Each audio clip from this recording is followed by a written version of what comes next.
Assalamualaikum warahmatullahi wabarakatuh. A'udzubillahi minasyaitonirrajim. Bismillahirrahmanirrahim. Alhamdulillahilladzi hadana li hadza wa ma kunna linahtadiya laula an hadanallah.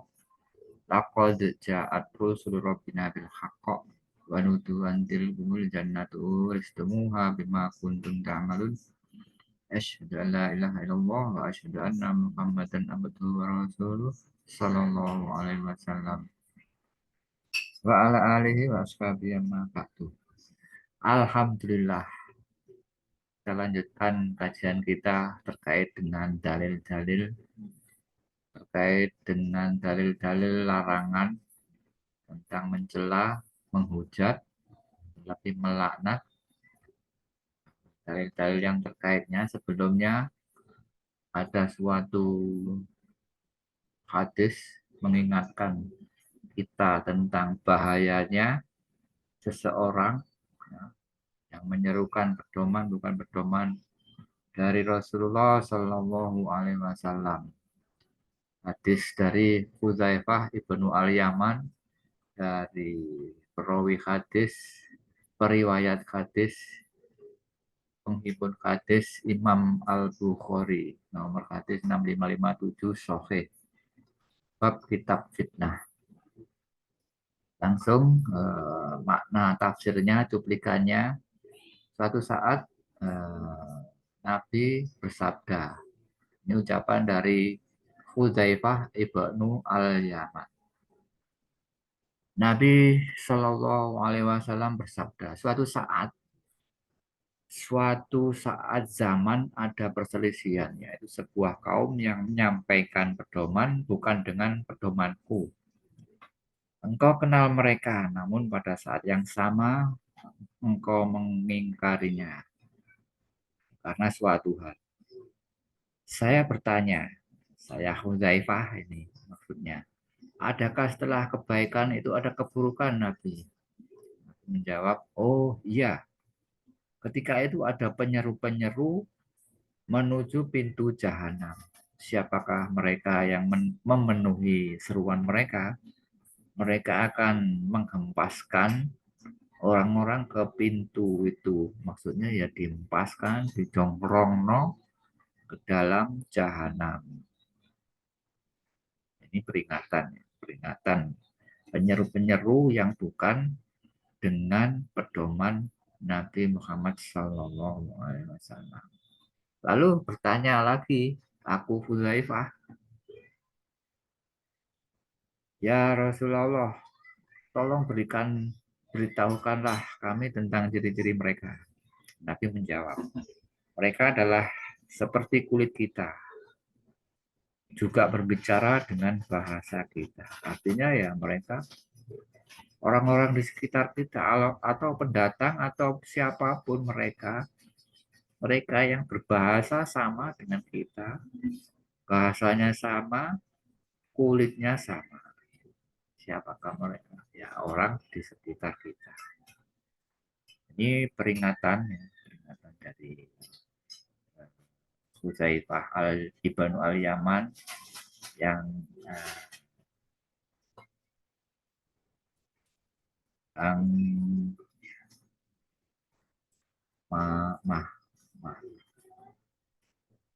yang biasa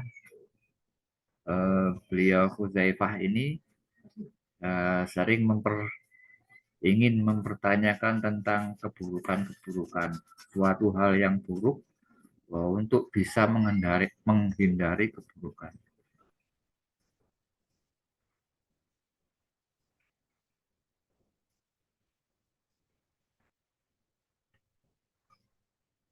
Selanjutnya akan saya tampilkan tentang lampiran dalil-dalil larangan menghujat, mencela, yang tentunya sebagai peringatan atau hikmah untuk orang mukmin. Semoga bermanfaat. Amin. 1. Surat Al-Humazah. A'udzubillahi minasyaitonirrajim. Wailul likulli humazatil lumazah Ayat-ayat firman Allah tentang larangan mencerca, mengumpat dengan perkataan dan perbuatan, perkataan dan ancaman serta ancaman bagi orang yang suka mengumpat dan mencela, yaitu dengan kerusakan neraka wail, neraka yang sangat merusak dan membakar. Celaka itu ya yang dimaksud neraka wail yang sangat membakar dan sangat merusak bagi setiap pengumpat atau pencaci. Mencacinya baik dengan ucapan atau isyarat. Dan demikian pula pencela dengan menampilkan keburukan orang lain untuk menghinakannya. Mengumpat ya, mencela dengan mulut dan perbuatan. Kalau dengan mulut, orang umumnya tahu, misalnya mencela presiden atau pimpinan atau wali dicela. Bagaimana orang-orang sekarang suka atau banyak mencela, padahal itu bukan tuntunan Nabi, bukan yang diajarkan oleh Nabi Muhammad Shallallahu Alaihi Wasallam. Kemudian mengumpat atau mencela dengan perbuatan, misalnya ya disiwa atau dikucilkan, di diboikot. Nah, itu merupakan contoh-contoh mencela dengan perbuatan. Nah, itu diancam neraka wail.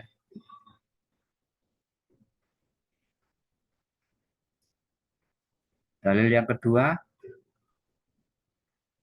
tentang surat Al-Hujurat ayat 11. A'udzubillahiminasyaitonirrajim. Bismillahirrahmanirrahim. Ya ayyuhalladzina amanu la yaskhar qaumun min qaumin asa ayyakunu khairam minhum wala nisa'um min nisa'in asa ayyakunna khairam minhun wala talmizu anfusakum wala tanabasu bil alqab bi'sal ismul fusuqu ba'dal iman faman lam yatub faulaika humuz zalimun. Tafsirnya, hai orang-orang yang beriman, janganlah sekumpulan orang laki-laki merendahkan kumpulan orang yang lain.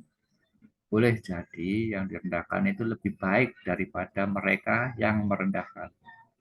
Dan jangan pula sekumpulan perempuan merendahkan kumpulan perempuan yang lainnya.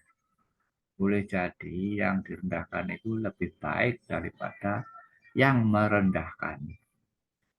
Dan janganlah suka mencela dirimu sendiri dan jangan memanggil dengan gelaran yang julukan yang mengandung ejekan.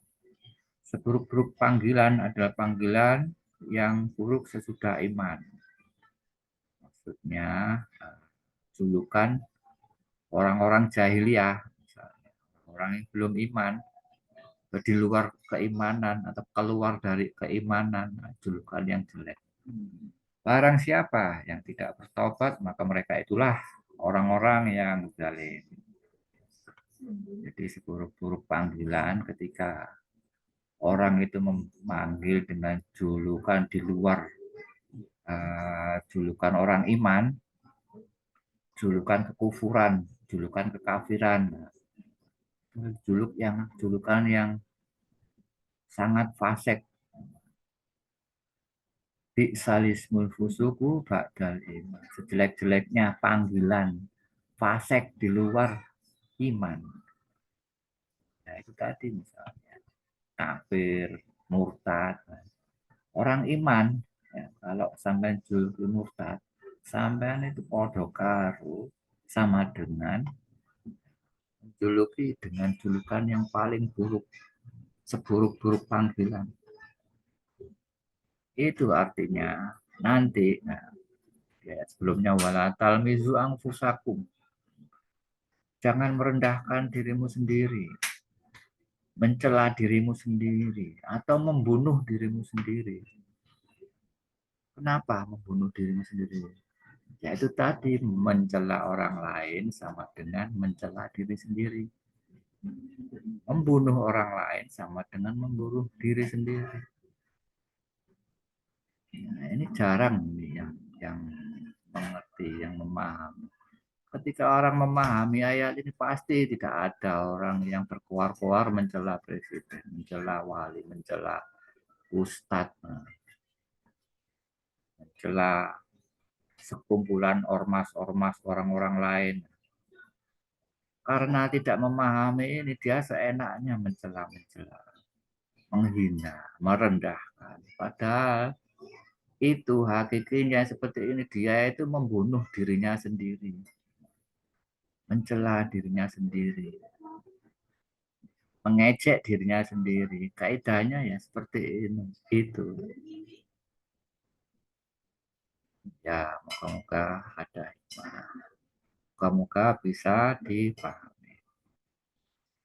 Barang siapa yang tidak bertobat, maka mereka itulah orang-orang yang zalim. Ya, zalim ini sebutan dari Al-Quran. Kalau sekarang ini sinonimnya ya zalim ya radikal. Nanti akan saya rincikan radikal itu seperti apa. Radikal itu sinonim dari zalim ini. Sudah mencela, tidak mau bertobat, nah itu orang yang zalim. Ada ancamannya. Tetapi salah satunya neraka wild. Dalil selanjutnya, resiko bangkrut. Tiga, resiko bangkrut suka mencela, menghujat, atau muflis. Nah, ini biasa kalau di kalangan pondok, kalau di kalangan orang-orang pondokan biasanya disebut muflis. Diriwayatkan oleh Imam Muslim nomor nomor 4678. Sahih. Bab haramnya kezaliman. Jadi menyebutnya itu haram. Para ulama dahulu itu zalim itu haram. Dan tadi sepintas saya baca juga di uh, tafsir Ibnu Katsir ayat apa surat Al-Hujurat tadi itu menyebutkan kezaliman itu haram atau mencela itu haram. Saking memperingatkannya, saking melarangnya mencela itu haram. Tapi sekarang nyatanya banyak orang berujar, mengujarkan, menampakkan pencelaan, mencela. Nah, itu haram sebenarnya.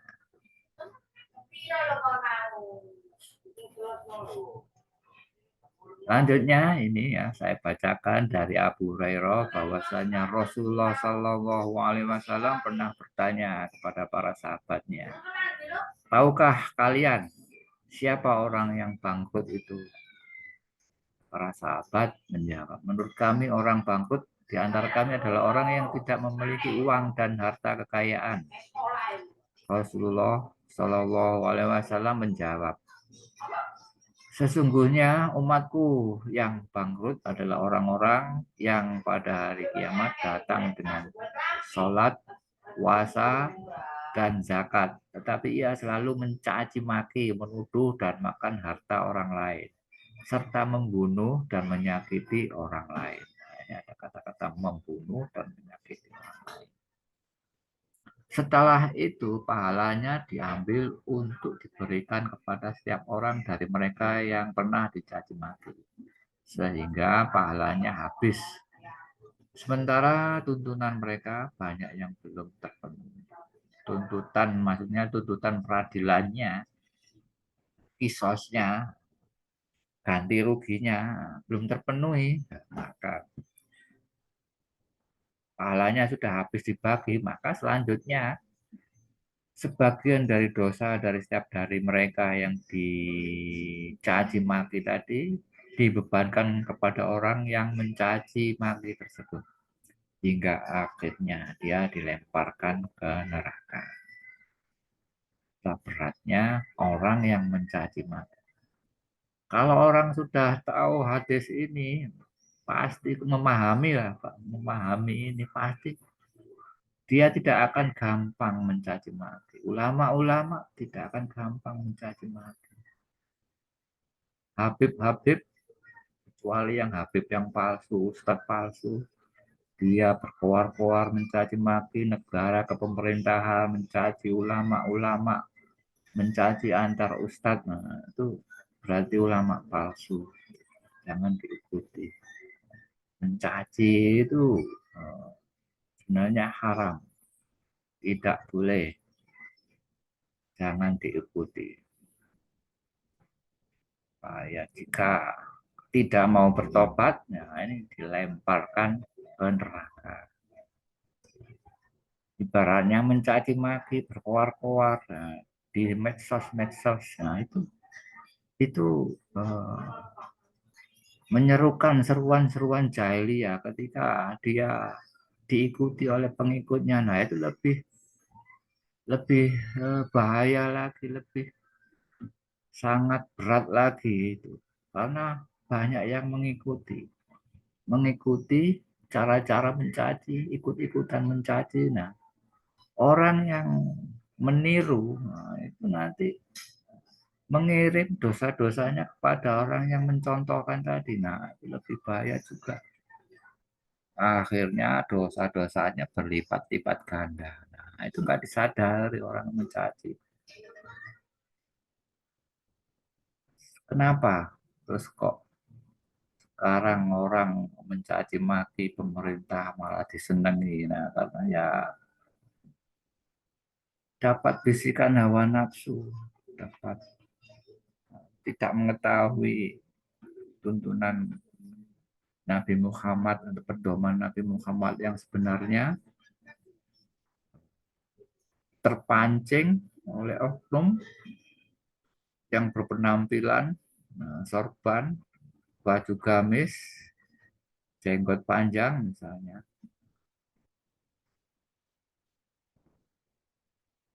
Bahaya sekali. Kalau orang sudah tahu tentang beratnya, haramnya caci maki, maka pasti dijauhi. Dalil selanjutnya resiko suka mencela.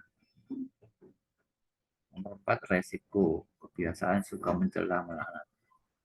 Dari hadis riwayat Abu Dawud 4261. Hadis sahih riwayat Abu Dawud. Ini cuplikan juga. Abu Darda berkata, aku mendengar Rasulullah Shallallahu Alaihi Wasallam bersabda, orang-orang yang suka melaknat tidak akan bisa memberi syafaat atau persaksian.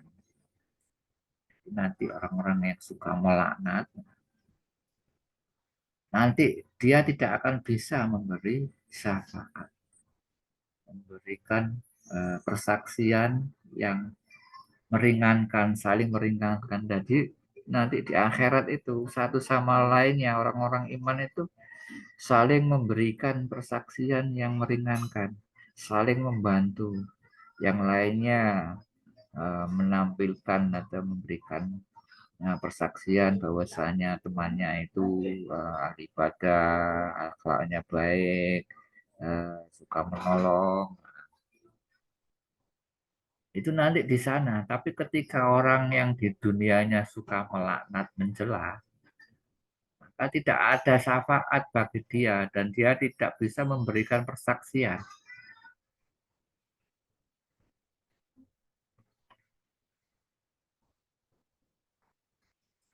Selanjutnya,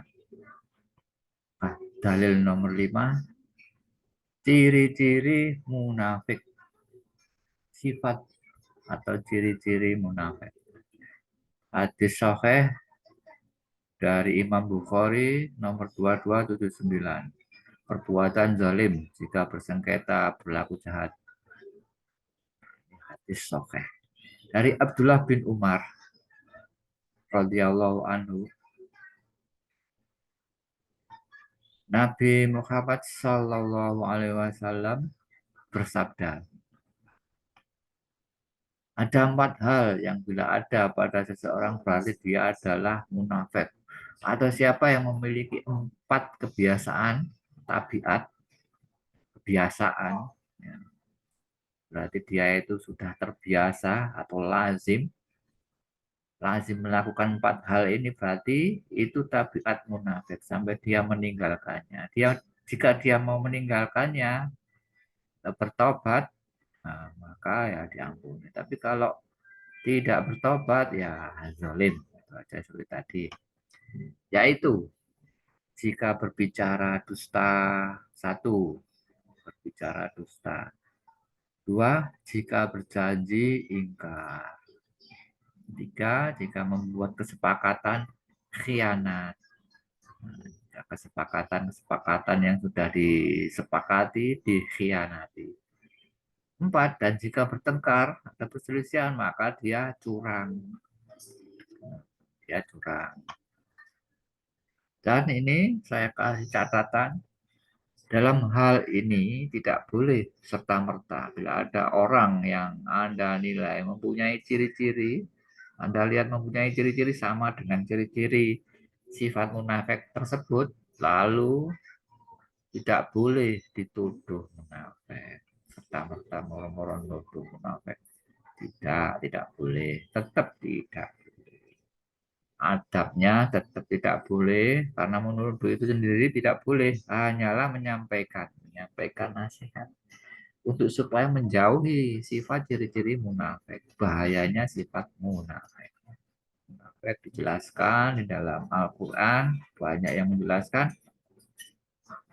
innal munafikina fit darkil asfali minan nar. Sesungguhnya orang-orang munafik ada di dasar neraka. Dalil selanjutnya, larangan melaknat mukmin. Sahih, hadis sahih Imam Bukhari nomor 6161. Dari Sabit bin Dahak berkata, Nabi Muhammad Shallallahu Alaihi Wasallam bersabda, barang siapa bersumpah dengan agama selain Islam, maka dia seperti yang dikatakannya. Makanya ya, bersumpah seperti orang jahiliyah, ya berarti dia orang jahiliyah. Jangan sampai ya. Dan barang siapa membunuh dirinya dengan sesuatu, maka ia disiksa di neraka jahanam dengan sesuatu yang digunakan untuk bunuh diri. Dan melaknat seseorang dan melaknat seorang mukmin bagaikan membunuhnya. Melaknat itu seperti membunuh. Melaknat seorang mukmin atau banyak mukmin berarti membunuh banyak orang. Sekarang ini orang-orang itu melaknat, tampil di depan umum di medsos, melaknat misalnya melaknat pemimpin negara, melaknat presiden. Presiden dikatakan togut, kafir, itu tidak boleh. Dan barang siapa menuduh seorang mukmin dengan kekafiran, maka dia seperti membunuhnya. Nah, ini Sahih Bukhari, bukan saya ini yang membuat fatwa atau menuliskan fatwa seperti ini atau pengertian seperti ini. Ini dari ulama terdahulu. Nah, ulama terdahulu ya dari ulama-ulama lagi. Ini sahih sampai Nabi Muhammad sendiri yang bersabda.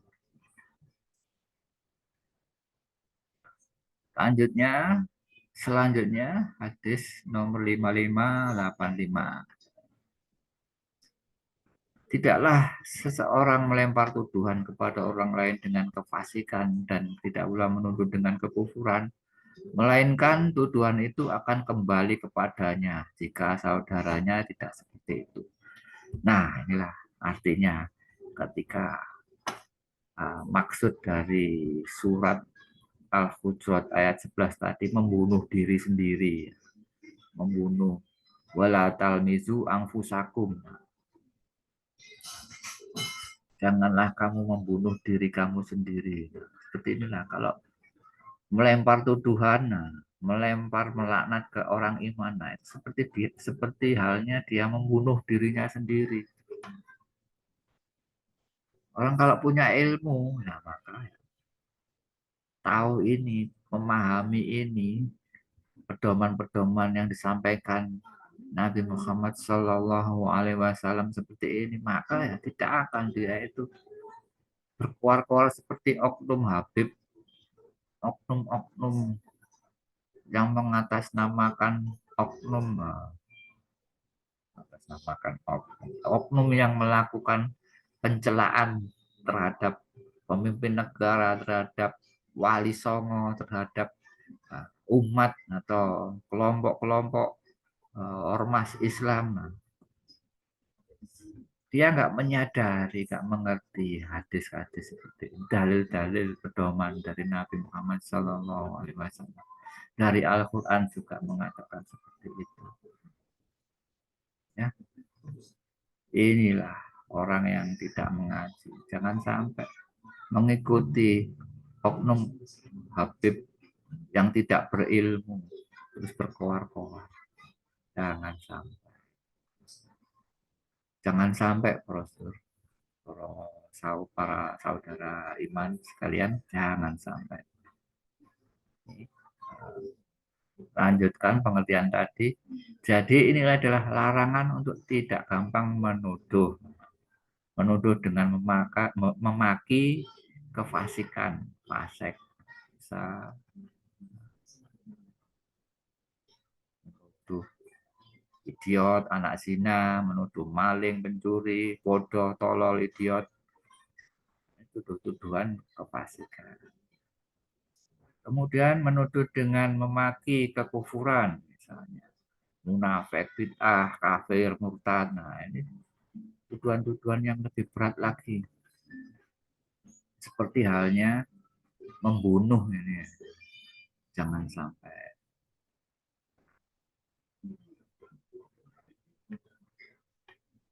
Kemudian ini ada dalil mencela nasab. Ini banyak dipraktekkan oleh oknum-oknum Habib yang tidak berilmu. Oknum-oknum Habib jahiliyah. Maksudnya ya tidak memakai pedoman Nabi Muhammad Sallallahu Alaihi Wasallam tadi. Misalnya ini contoh dari hadis riwayat Bukhari Sahih nomor 3561 dari Ibnu Abbas alaihissalam, dari Ibnu Abbas radhiyallahu anhu berkata, kebiasaan yang masih ada pada umat ini dari kebiasaan jahiliyah adalah mencela keturunan. Mencela keturunan, nah ini kebiasaan orang jahiliyah. Dan meratapi kematian, meratapi orang yang sudah mati, orang meninggal, meratap sampai geru-geru, sampai mancal-mancal, klesot-klesot, banting-banting, rabot, tidak boleh. Ubaidullah, Abdullah, maksudnya lupa perkara yang ketiga. Lalu Sufyan berkata, orang-orang mengatakan bahwa yang ketiga adalah meminta hujan lewat perantara bintang-bintang. Nah, kalau zaman dahulu, kalau zaman jahiliyah itu minta hujan melalui perantara bintang.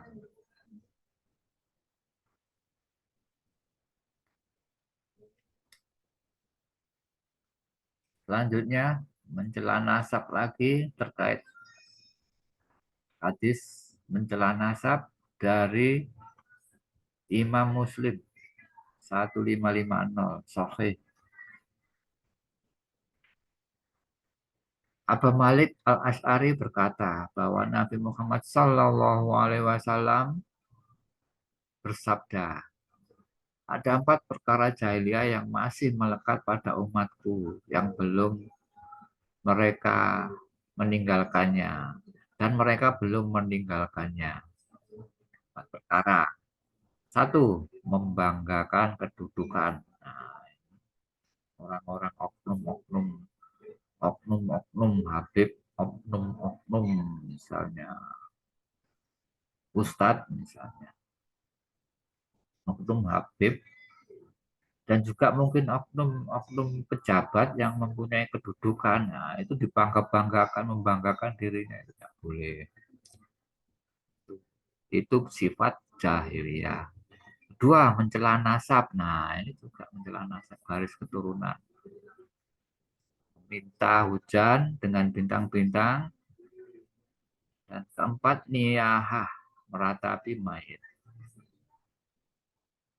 Dan beliau bersabda, orang-orang yang meratai mayit jika belum bertobat sebelum ajalnya, dan juga yang ketiga tadi, sebelum ajalnya terus bertobat, belum bertobat, maka pada hari kiamat akan dibangkitkan dengan memakai baju panjang yang berwarna hitam dan memakai tameng dari pedang yang sudah karatan. Di riwayat Muslim 1550. Ya, dua hal tadi ini sekarang ini gempar viral dilakukan oleh oknum-oknum Habib yang membanggakan kedudukannya, membanggakan bangga dirinya. Ini sifat jahiliyah ini. Terus yang lainnya dihina, mencela nasab yang lainnya. Maksudnya eh, membanding-bandingkan aku nasab nasab Nabi Muhammad Shallallahu Alaihi Wasallam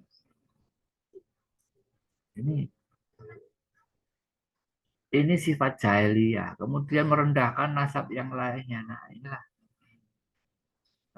sifat-sifat jahiliyah. Nah, ini kalau diserukan di depan umum, sampaikan di depan umum, maka sama dengan menyeru-nyerukan seruan jahiliyah. Nanti diancam, jadi bahan baku neraka jahanam, jusai jahanam, jadi jusai jahanam, bahan baku neraka jahanam. Nanti ada hadisnya, saya sampaikan nanti hadisnya. Nah, kalau orang sudah tahu ini, orang atau habaib atau ustadz sudah memahami ini, pasti dia itu tidak berkuar-kuar di depan itu nasab, nasab, nasob, nasob, nasoba, nasoba.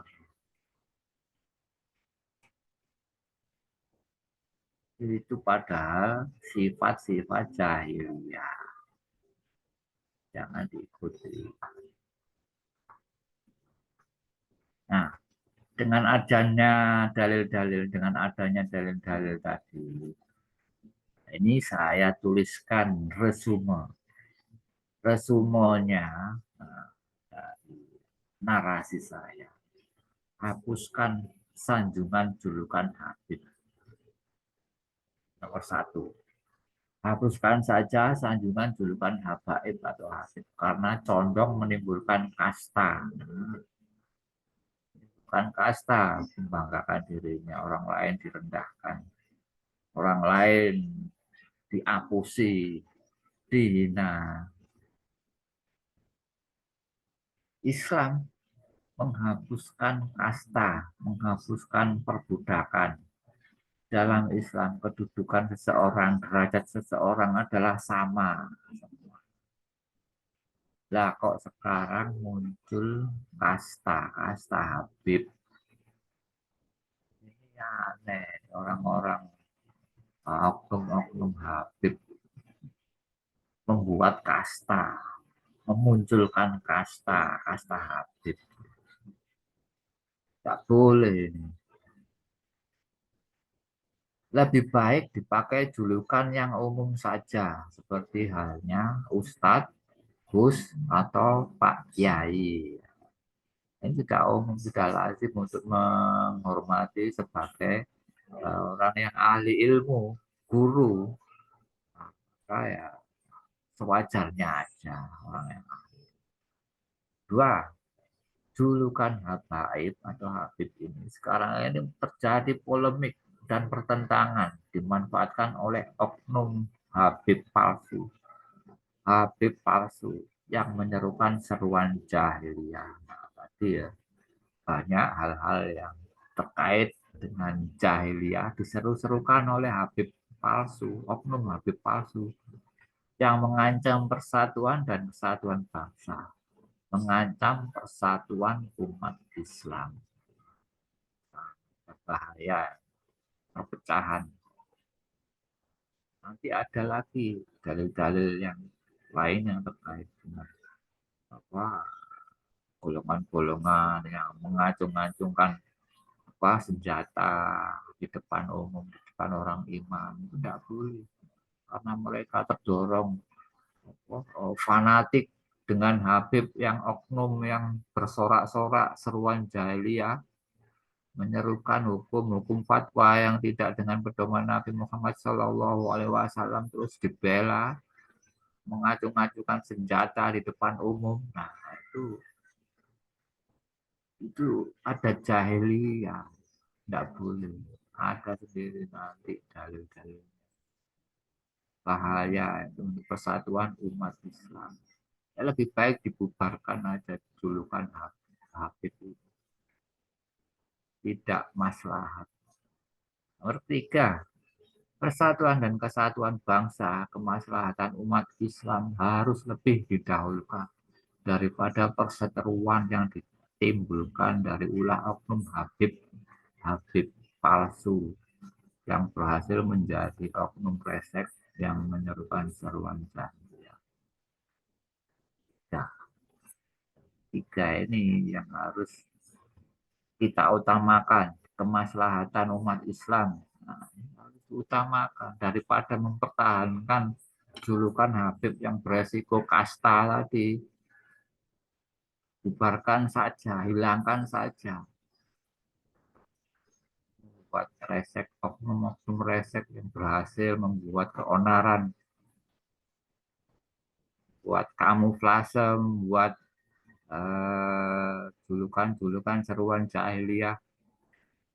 Ini sangat berbahaya untuk persatuan dan kesatuan umat Islam. Penutup, semoga dari apa yang saya sampaikan ini bisa dipetik hikmahnya, diambil manfaatnya, dan semoga berkah. Amin. Semoga senantiasa Allah Subhanahu wa taala memberikan bangsa Indonesia ini diberikan rahmat, hikmah, aman, damai, santosa. Amin. Resume di atas adalah hanya usulan saya semata. Apabila ada salah kata, saya mohon maaf yang sebesar-besarnya. Wallahu a'lam bishawab. Assalamualaikum warahmatullahi wabarakatuh.